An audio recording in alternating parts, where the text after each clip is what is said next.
M-mode has certainly lost much of its importance in modern echocardiography. Still, M-mode does have its application in a routine exam.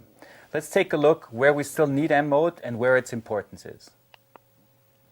First of all, it's important to look at measurements of the aorta and the left atrium. It's also important to look at, or you can also look at the mitral valve with the help of M-mode. And in particular, it's also good to measure the left ventricle. The size and the function can be assessed very nicely with M-mode. This is an example of an M-mode through the aorta, where we have the cut plane through the aortic root and the aortic valve and the left atrium. You can see the alignment of the M-mode here. We have the M-mode aligned in such a way that we are cutting right through portions of the right ventricle, the aorta, and the left atrium. This is the image you get. But now let's take a look at how we get these images.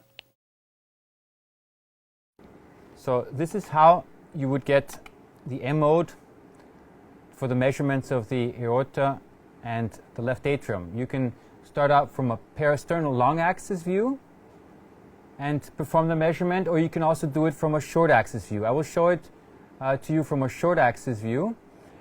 First of all, it's important to display the aortic valve in such a manner that you can see the leaflet or the cusps of the valve.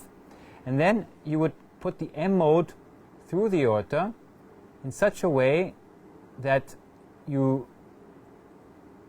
can recognize the opening and closure of the valve. Okay? This is the aortic root. You have systole starting here. It's very easy to see, first of all, the ECG. Second of all, you have the opening motion of the right coronary cusp. This is the right coronary cusp when it's open.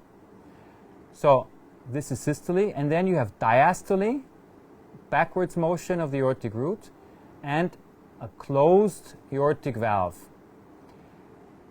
What you can see very often is you see little fibrillations of the cusps, which is normal. Sometimes they're more, sometimes they're less. So this is not a pathologic finding.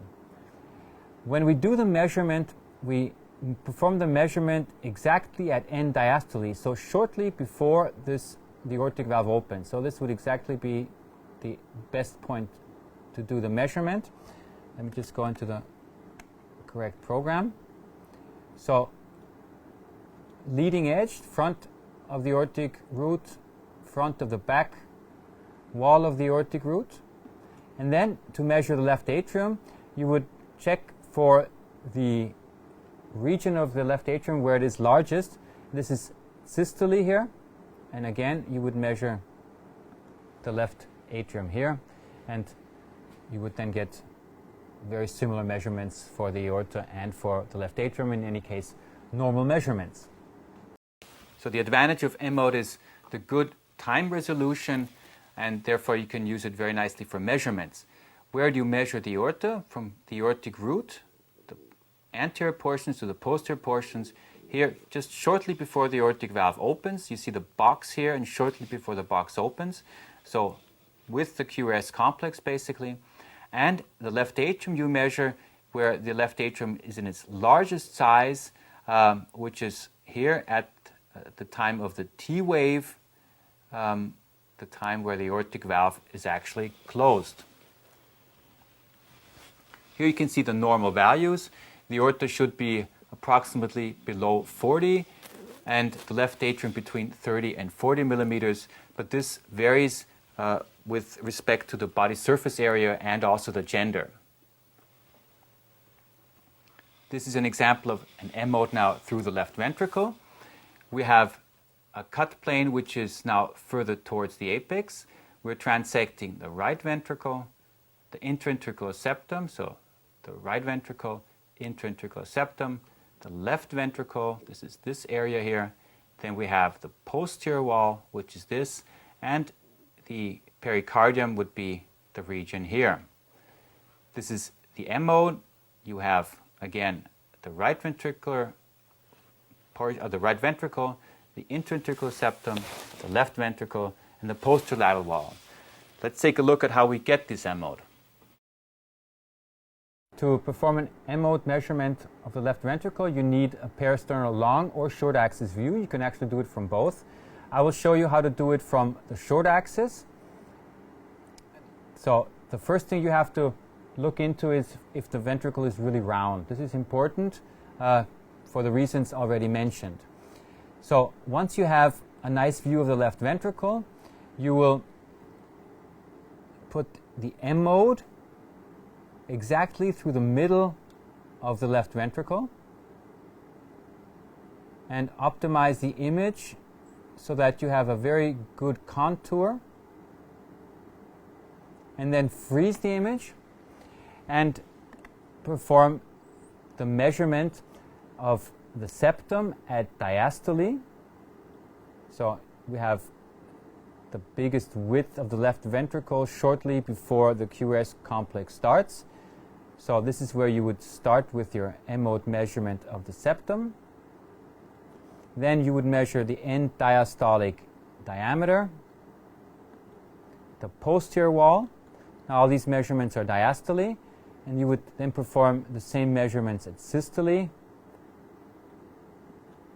for the end systolic diameter, for the posterior lateral wall, and these are the measurements basically that you would perform. What is the M mode good for?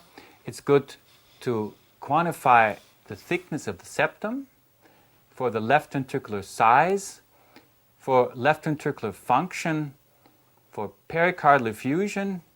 You would see an echo-free space here, usually behind the left ventricle, and also to determine whether the contraction of the septum and the posterior wall is synchronous. So in situations where you have desynchronous contraction, for example in left bundle branch block, you would see abnormalities also in M mode. Those are the normal values, which you can also look up in your fact sheet, but just for the sake of simplicity, fractional shortening of above 25 to 28, I would say, is normal. And the normal size of the end diastolic diameter is somewhere in the range of, I would say, 40 to maximum 49 millimeters. And the septal thickness should be between 10 and 11 at its upper limit. The M mode of the mitral valve has lost much of its importance. Previously, this technique was used to even quantify the degree of mitral stenosis, but nowadays, in the age of 2D echo, this is not very important. But just to show you how an M mode of the mitral valve looks, you would now cut right through the mitral valve at the tip of the leaflets, and the image you get is a motion of the anterior leaflet, which has an M form. You see, this is the early diastolic opening and the atrial contraction or late diastolic opening, and the posterior leaflet will move exactly in opposite, with a motion downwards towards the left ventricle in the early diastole and also at the late diastole. Theoretically, what is this M mode good for? It's good to look at mitral stenosis, and you could even see mitral valve prolapse and assess the so-called systolic anterior motion of the mitral valve. So in reality, what you see with the M mode of the mitral valve is all those things that you also see in 2D imaging. So from my point of view, I don't think it really has much additional value, but at least you should recognize these things if you have the M mode. So this basically concludes the applications of M mode in a routine exam. So to summarize, all you would really need is an M mode of the aorta and the left atrium and an M mode of the left ventricle, and this should be part of a routine exam. On top of this, a routine exam does not need more M mode manipulations.